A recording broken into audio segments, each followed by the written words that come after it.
말씀하셨는데요. 국회에서의 특수한 상황은 저희들이 경험으로 볼 때 굉장히 많이 봤습니다. 그러니까 뭐 이번뿐만이 아니고 아까 예도 들어주셨는데 각 그 국회에서 다 많이 봤기 때문에 늘 특수한 상황은 벌어지게 마련인데 안 벌어지면 더 좋은 거지만요, 그죠? 그럼 그러한 특수한 상황 속에서 그러면 기준이 무엇이냐? 그러니까 지금 국회에서는 전 잘 모르겠습니다. 그래서 질문 드릴 텐데 의원들께서 답변하셔도 되고요. 출석 인원을 저기에 표시된 재석 인원으로 출석 인원을 정합니까?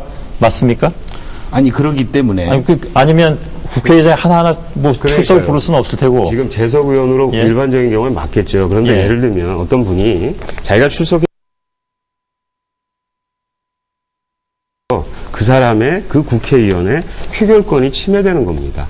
그렇지 않습니까? 아니죠. 그렇지 그러니까 어제의 경우만 하나만 말씀드릴게요. 그러니까 너무 추상적인 상황을 놓고 니까 약간 그 논의가 오도되는 부분이 있는데 이윤성 부의장께서 계속 발언 이건 아주 짧은 얘기입니다. 이윤성 부의장께서 투표를 종료합니다 하기 전에 한마디 더 했어요. 뭐라고 하셨는지 압니까?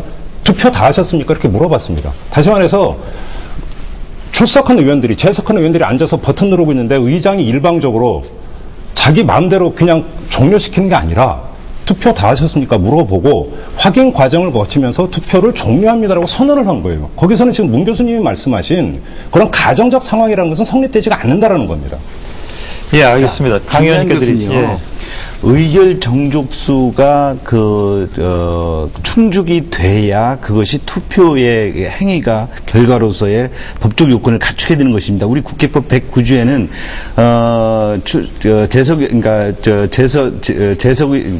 우리 의원 정수의 과반수 이상의 출석과 과반수 이상의 찬성으로 법안이 통과될 수 있도록 되어 있습니다. 그런데 어제 방송법은 그러니까 전자단말기를 통해서 재석 현황을 파악을 하고 투표를 했는데 145명만이 투표에 참여를 한 것입니다.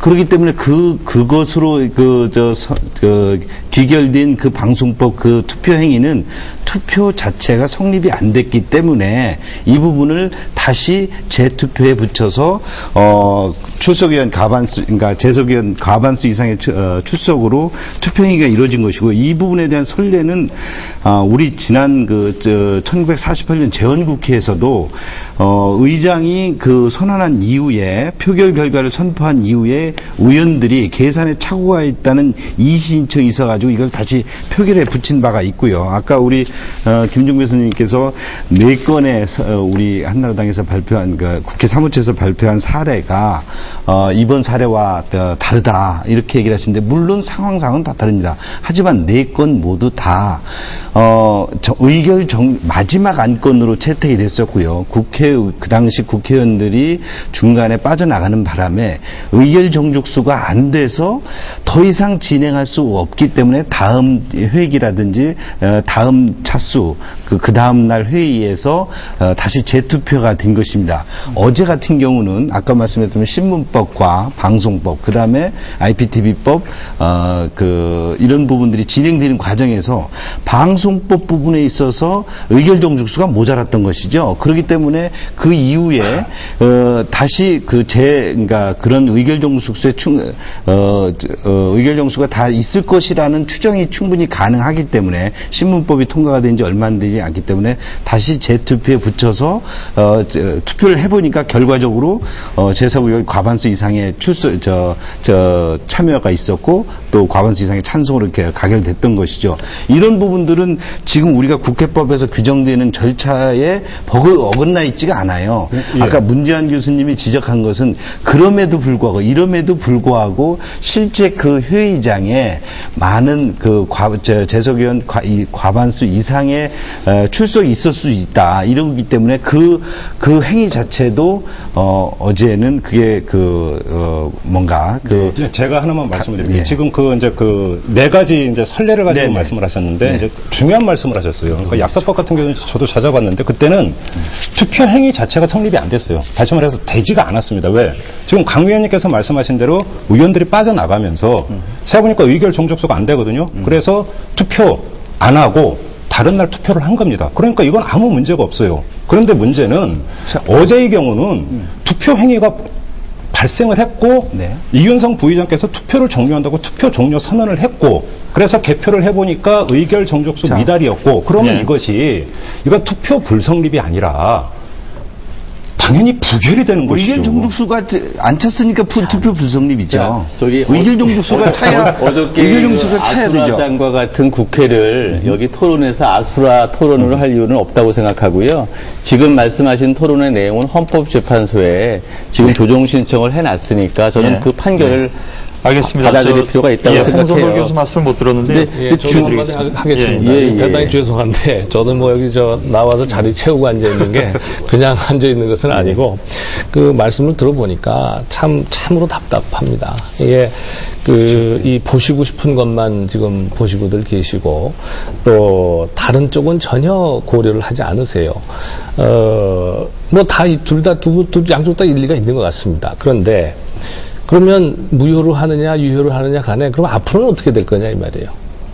우리 가만히 한번 생각을 해보십시다. 똑같은 그야말로 지금 이창희 교수 아수라장 같은 국회라고 했는데 그 아수라장을 또 만들 겁니까?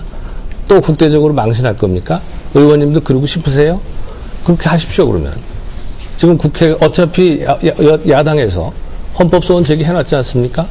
그러면은 사실은 이게 가장 좋은 거는 바람직한 것은 정치적인 문제는 정치 과정으로 풀어가는 겁니다. 그런데 그러지 못하고 법적으로 넘겼으면 이게 삼권 분립의 원칙입니다. 법에 넘겼으면 이제는 더 이상 할 수가 없는 거예요. 그래서 저는 이 모든 것이 우리 정치 현실과 또 정치인들의 불찰이라고 생각을 하고요.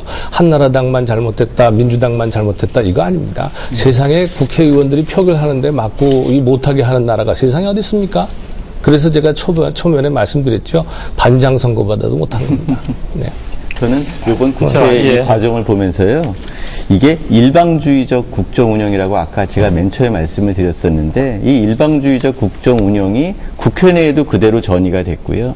국회 내에서 다수당과 지금 소수당, 여당과 야당이 상당히 수적인 차이가 많습니다. 그렇기 때문에 여당이 사실 마음먹기에 따라서는 일방적으로 할 수 있었는데요. 알겠습니다. 지난번 노무현 정부 때도 그랬었는데 이러한 것들이 계속 반복된다는 게 정말 문제라고 생각이 들고 이럴 때일수록 최소한의 기본적인 원칙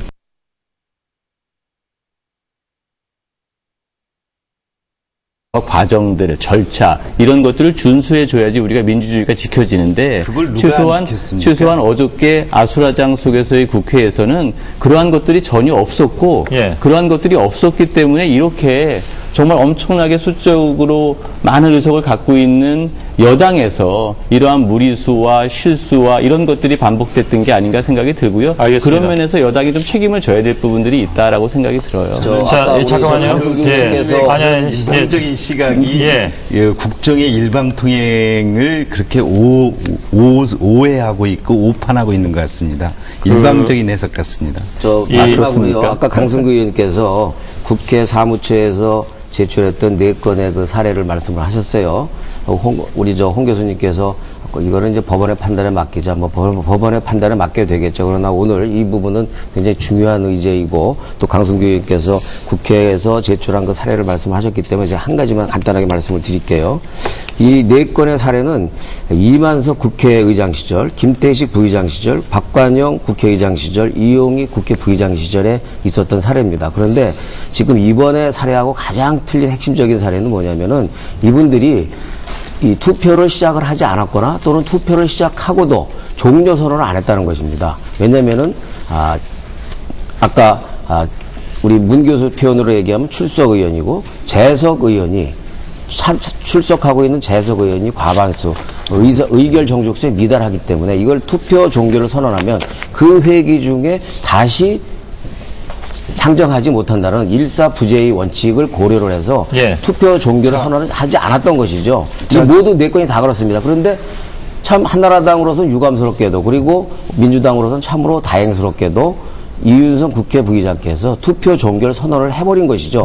그래서 아까 보셨듯이 정강판에는 모든 투표 결과가 공개가 됐고 그렇게 해서 국회법 109조에 따라서 불성립이 아니라 의견이 된 것입니다. 저기 전 변호님께서 이 부분에 사례가 또 하나 있는데 이 부분은 빠뜨리고 있네요. 1948년 아까 제가 예를 들었습니다. 제38자 본회의에서 특위 표결 결과를 선포하였는데도 불구하고 이에 대해서 계산 착오가 있었다. 이렇게 이의신청을 하자 다시 재투표를 해서 가결한 바가 있습니다. 이 선례도 또 있습니다. 절차 문제로 여러분께서 토론하셨는데요. 뭐 토론 중간에 좀 격앙되긴 했습니다만 토론이라는 게 하다 보면 또